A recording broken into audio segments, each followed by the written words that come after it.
חבר'ה, גדוד 13 גיבורים, אבל זאת רק ההתחלה. זאת רק ההתחלה.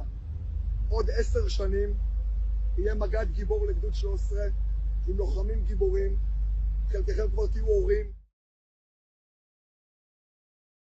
Untuk kesekian kalinya, Israel harus kehilangan komandan perang dari Brigade Golani yang tewas saat menghadapi Hamas.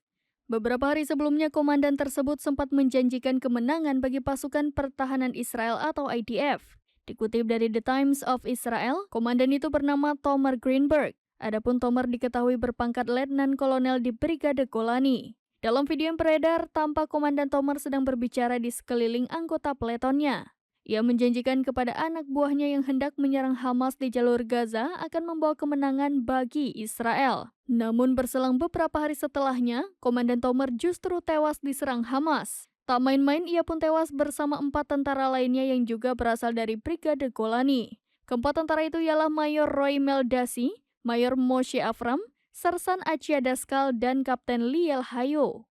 Israel juga mengonfirmasi 3 tentaranya tewas namun berasal dari unit yang berbeda. Meski tentara hingga komandan Israel terus berguguran, namun IDF tidak menghentikan serangannya di jalur Gaza. Bahkan dikabarkan kini tank-tank Israel terus mendekat ke wilayah Khan Younis. חבר'ה, גדוד 13 גיבורים, אבל זאת רק ההתחלה. זאת רק ההתחלה. עוד 10 שנים יהיה מג"ד גיבור לגדוד 13 עם לוחמים גיבורים, חלקכם כבר תהיו הורים. Download Tribun X sekarang. Menghadirkan lokal menjadi Indonesia.